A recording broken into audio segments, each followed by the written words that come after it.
अजी, बड़ी बहू को पटाकर लिखवा लो कि मैं बच्चा पैदा करने में सक्षम नहीं हूँ और अनिल की दूसरी शादी कर दो। इसका क्या है, घर में पड़ी रहेगी रोटी कपड़े में, सारा दिन घर का काम करती रहेगी। दीदी को जब पता चला कि वह गर्भवती है तो खुशी के मारे आंसू आ गए। उन्हें रोकना भी तो संभव नहीं था। जिस स्त्री ने शादी के 10 साल बाद तक निसंतान बांझ जैसी उपमाओं के पारिवारिक व सामाजिक तीर बाण झेले हों, जिसकी अपनी आत्मा मातृत्व को तरस गई हो, आज इस खबर से सारे दुख के बादल छटते दिखाई दे रहे हैं। वो सामाजिक और पारिवारिक अपमान का स्थान सम्मान लेना चाहता हो।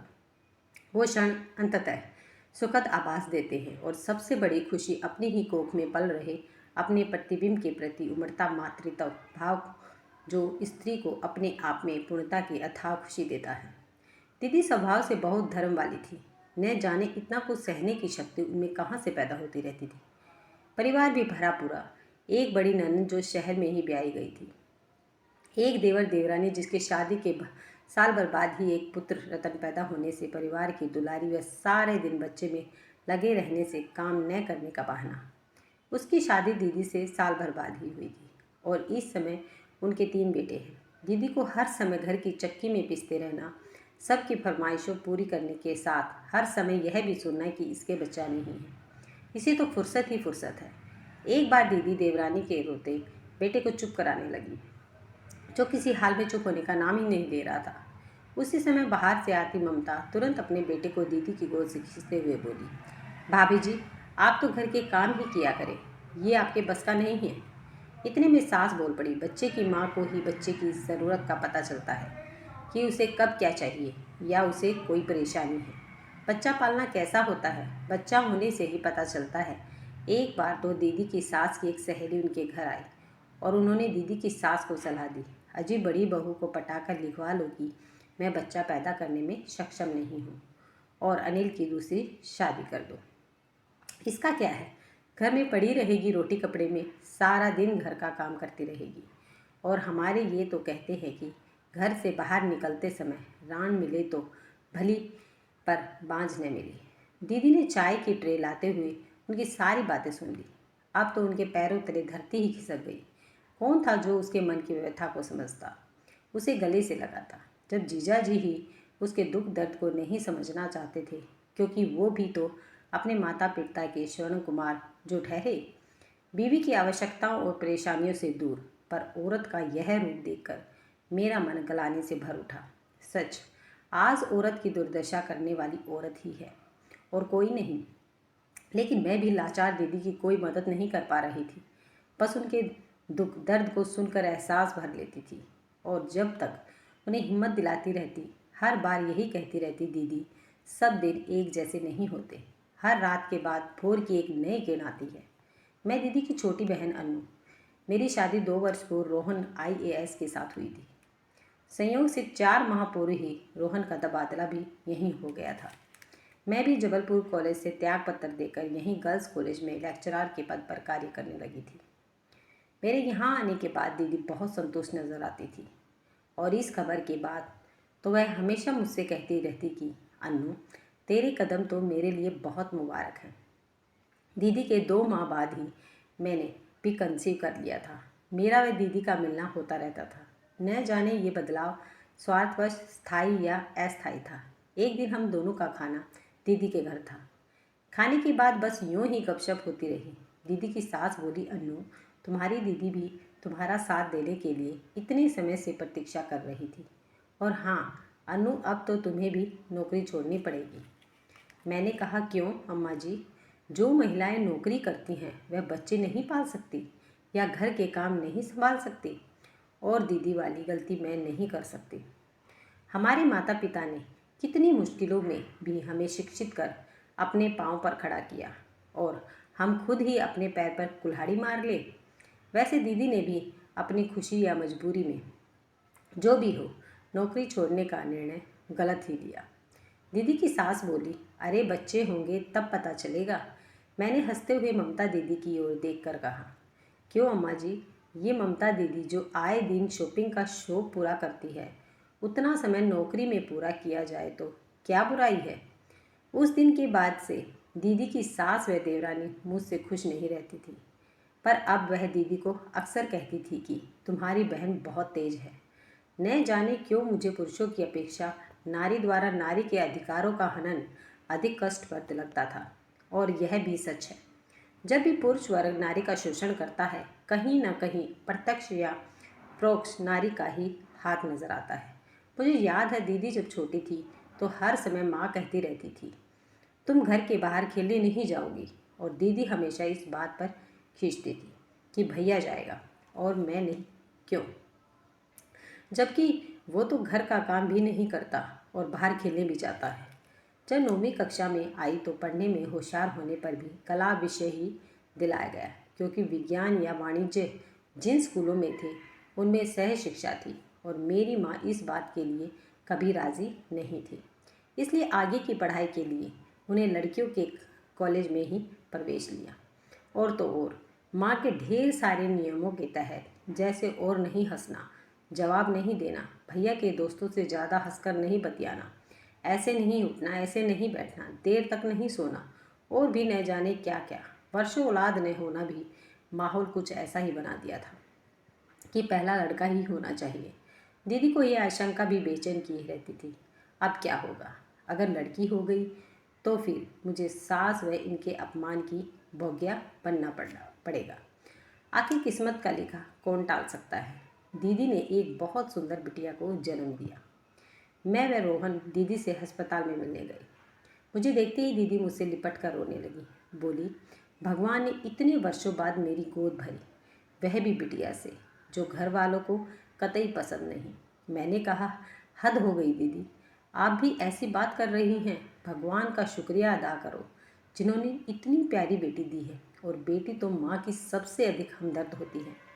वह तो सब सही है अनु, यूँ तो मैं बेटी पैदा कर बहुत खुश हूँ। मेरी तो ईश्वर से यही प्रार्थना है कि मैं इस बेटी को परिवार समाज में सम्मानजनक स्थान दिलाऊं और यह भी साबित कर सकूं कि बेटी भी माँ बाप का नाम रोशन करती है। अरे वाह दीदी, आज मेरे लिए तो सबसे बड़ी खुशी की बात यह है कि दीदी ने बिटिया के होने के साथ ही अपने अंदर इस संकल्प को भी बल दिया है। रोहन भी बोल उठे, आज दीदी आप में पैदा हुए इस आत्मविश्वास को देखकर मुझे बहुत खुशी हुई। इतने में दीदी की सास आई और मुझे देखकर बड़ी रुआई सी आवाज़ में बोलने लगी, इतने सालों बाद बच्चा हुआ, वो भी लड़की। मैं तुरंत बोल उठी, अम्मा जी, अपनी 2 बुआओं के बाद तो घर में इतने सालों बाद भतीजी आई है, आपको तो खुश होना चाहिए। 2 माह पश्चात ही मैंने एक बेटे को जन्म दिया, पर कसक सी थी कि दीदी के इस बार बेटा हो जाए तो शायद उन्हें अपने सास ससुर से सम्मानजनक स्थान मिल जाएगा। किसी भी कीमत पर दीदी को दिल अच्छा हक दिलाने की इच्छा समय के साथ पलंती होती जा रही थी। मेरा बेटा 3 वर्ष का हो चुका था। एक दिन दीदी के घर आई। दीदी, आप अस्पताल चलेंगी? दीदी परेशान होती हुई बोली, क्या हुआ तुझे? अरे दीदी, परेशान मत हो, थोड़ा चेकअप कराना है।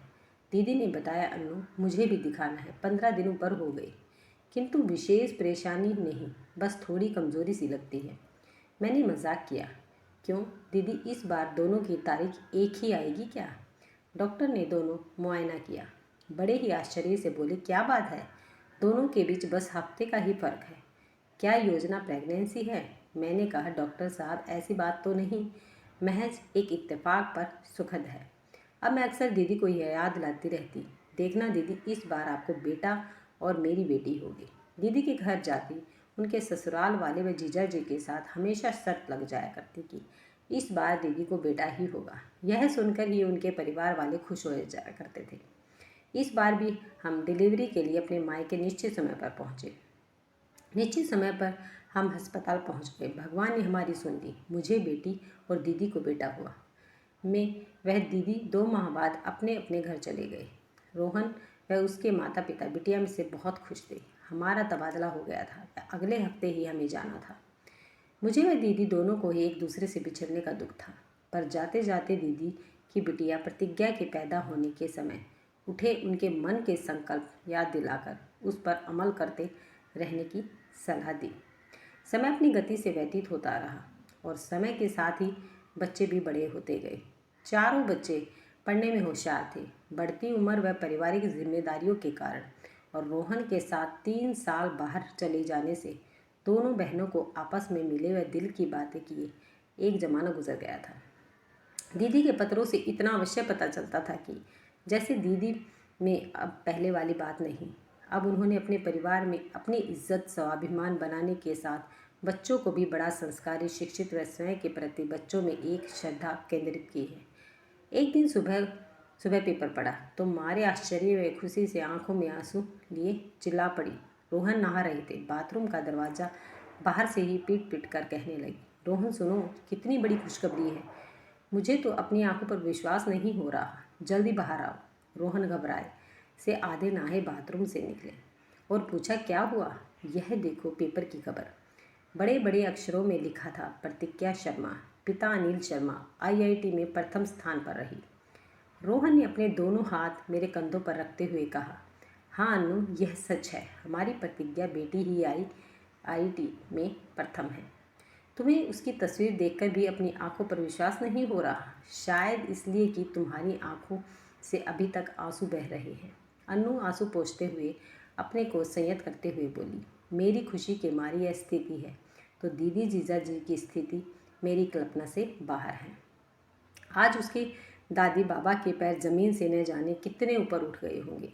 रोहन मेरी स्थिति बहुत अच्छी तरह समझ रहे थे। उन्होंने कहा, दीदी को फ़ोन लगाओ और बोलो हम 1 घंटे बाद रवाना होकर शाम तक खुद पहुंचकर प्रतिज्ञा पेपर दहाई देंगे। यह ऑफिस जाकर कुछ ज़रूरी काम देखकर छुट्टी लेकर आने को कह गए थे। मैंने शीघ्रता से अपने व इनके कपड़े लगाए। कुछ लोगों के फ़ोन आए, वह कुछ को समाचार दिए और रवाना हो गए। हम लोगों के तबादले जल्दी जल्दी होने की वजह से दोनों बच्चे हॉस्टल में थे। उन्हें भी समाचार दिया। सच, दीदी ने प्रतिज्ञा के होने के समय जो प्रतिज्ञा की उसके पूरा करने में भाग्य ने साथ दिया। बेटियां पिता व परिवार के दिल की दुनिया में थोड़ी सी जमी, थोड़ा आसमां ही तो चाहती हैं।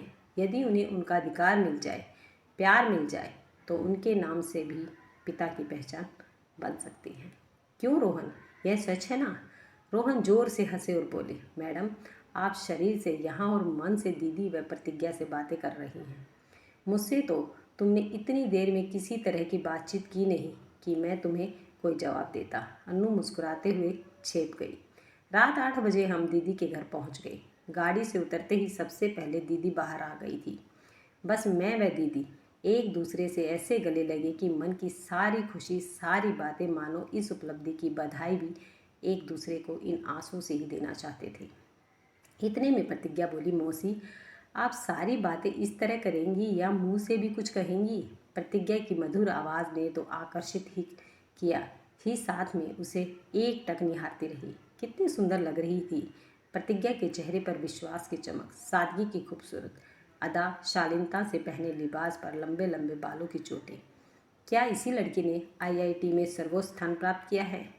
उसने मेरे पैर छुए व आशीर्वाद में उसे अपने सीने से लगाया और गौरवान्वित महसूस किया। एक नारी की उपलब्धि ने संपूर्ण नारी को सम्मानित किया है। आज प्रतिज्ञा की उपलब्धि ने सारे परिवार की धारणा बदल दी। अंततः इस परिवार में आने वाली पीढ़ियों तक लड़कियों को अभिशाप नहीं माना जाएगा। आज जीजा जी भी बोले। प्रतिज्ञा के साथ साथ उसकी माँ भी बधाई की पात्र है। इतने में दीदी की सास भी बोल पड़ी, भाई अगर बेटियां ही ऐसी होनहार निकल जाएं तो बेटों के लिए क्यों परेशान होना पड़े। अम्मा जी, आप यह बात आज कह रही हैं। जिस दिन प्रतिज्ञा पैदा हुई थी सबसे ज़्यादा दुख आपको ही था। उसके पिता व दादा तो उसे 1 माह देखने में ही नहीं आए थे। मेरी व प्रतिज्ञा के आप लोगों के उपेक्षापूर्ण व्यवहार से अन्नू ने अपनी जान पर खेलकर सामान्य प्रसव को भी ऑपरेशन से करवाकर आपकी दूसरी पोती के बदले अपना बेटा मेरी गोद में डाला। दीदी की यह बात सुनकर सबके माथे में भी अवाक रह गई, पर अनायास मेरे मुंह से निकला, नहीं दीदी नहीं, यह सच नहीं है। आज मुझे बोलने दे। मुझे डॉक्टर माथुर से सब पता चल गया है। आज हमारे परिवार और समाज को भी पता चले कि एक नारी के प्रति नारी सम्मानजनक स्थिति पैदा कर उसे खुशी भी दे सकती है। नहीं दीदी नहीं, इसमें मेरा भी तो स्वार्थ था। मुझे अपना परिवार पूरा करने के लिए प्रतिज्ञा जैसी सुंदर बिटिया चाहिए थी। परिवार के सभी लोगों की आंखों में पश्चाताप के आंसू साफ साफ देखे जा सकते थे। अगर आपको ये वीडियो पसंद आई है तो वीडियो को लाइक, शेयर और सब्सक्राइब करना ना भूलें।